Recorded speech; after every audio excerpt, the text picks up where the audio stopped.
īstenībā. Atceries, neatliekamās palīdzības tālrunis ir 112.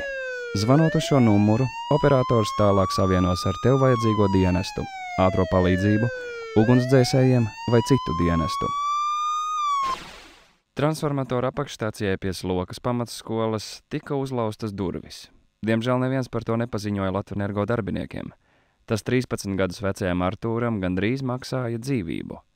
Ziņkārs Dzīts puika ielīd paskatīties, kā strādā elektrības skapis, bet nākot ārā, viņš pieskārās strāvai. Apdulis. Sāpēja, bet nebija spējīgs paraudāt neko. Tā kā trancā apmēram. Bet it kā visu atceros. Nelikās, ka stundu gulēju uz zemes. Pēc tam sāku kustēties, bļauju, neviens nenāca, sāku stresot. Pēc tam centos piecelties, piecēlos un domāju, ka es nevarēšu paiet un apgāzos atkal speciāli. Pēc tam sāku rāpot līdz pat tām grantīm, kas tur bija pa to saknēm visām. Un pēc tam tikai piecēlos. Tāpēc, ka man ceļi sāka spiest piecēlos pie vārtiņiem tur un iegāju pateicu, lai izsauc ātros. Gulēju, acis šitāds. Nu, šoka stāvoklī vēl. Un tad tos 2200 Izlētats ar sevi. Nu, man teica, varēja palikt tikai čībiņas labāk tagad. Ka es prasīju, kas tas tāds ir, jo es neaptveru, kas 200 voltus iesit. Nu tā, ir jau sāpīgi, un 2000 es nestādos priekšā, kādas tur sāpes ir bijušas. Artūram paveicies. Pēc tik spēcīga elektrības trieciena viņš ticis cauri ar salīdzinoši nelielām sekām. 3 operācijām, amputētu kājas pirkstu, pārstādītu ādu un rētām. Tās ir acīm redzamās sekas, bet šoks, ar ko viņš samaksāja par ziņkāri, ir neaizmirstams. Visu patīk darīt, apskatīt. Tagad vairāk ne.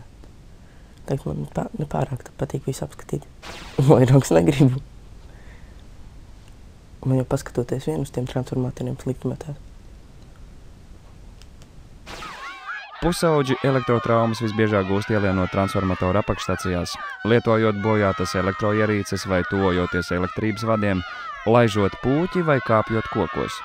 Visos gadījumos sekas var būt traģiskas.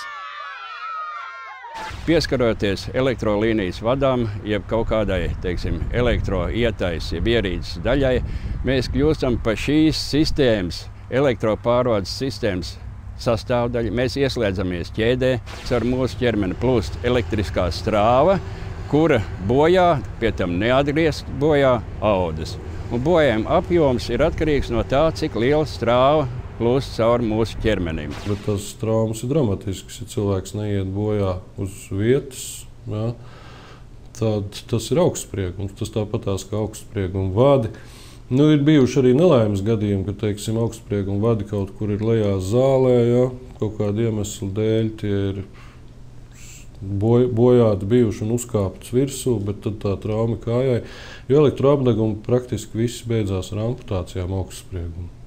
Tad ir locekļu zaudēšana. Arī šo zēnu sauc Artūrs, un arī viņš kādu dienu nonāca nelaimē. Nejauši pagalmā daudzoties ar sētas puikām. Kad Artūrs uzkāpa kokā, viņš pamanīja, ka līdzās zaram stiepjas elektrības vadi. Viņu pārņēma kārdinājums pastiept roku un pieskarties tiem. Man sāk tā. Es tā redzu un attēls kā raustās. Es neko nevarēju pateikt un paelpot nevarēju. Beidz elpot, muskuļi saraujas tā. Un tad attēls tā. Sāk raustīties kā televīzors, kad dantēna. Drošības stundās skolā Artūrs bija dzirdējis, ka ar elektrību jābūt piesardzīgam, taču viņš īpaši neklausījās, jo domāja, ka nekad nenonāks bīstamā situācijā. Tagad viņš ir pārliecināts, šādas drošības stundas ir ārkārtīgi svarīgas, jo bērni ir ļoti neapdomīgi. Man liekas, ka tā ir ziņkāra.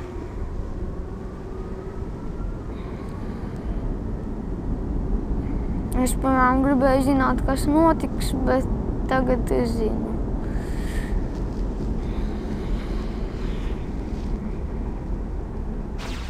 Jā, es tikai arī nemaz negribu atcerēties neko. atceros vienalga. Artūru izglāba kaimiņu puika. Mārtiņš uzrāpās kokā un aiz drēbēm atrāva Artūru no elektrības.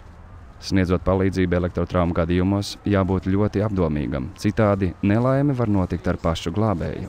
Pirmā palīdzība jums ir aizdomas par elektroapdegumu. Jūs nevarat tā skriet klāt un raut viņu uzreiz nost no tā, jo tad tas loks var turpināties strāvas ceļš caur jums arī. Pa priekš jāpārliecinās, vai tas ir atvienots strāvas avots, un tad ir ar kaut ko elektrību nevadoši jāmēģina nodabūt no tā visu nost kaut kādu koku plastikātu, bet nevis pašam drāsties un ņemties. Atceries, neatliekamās palīdzības tālrunis ir 112.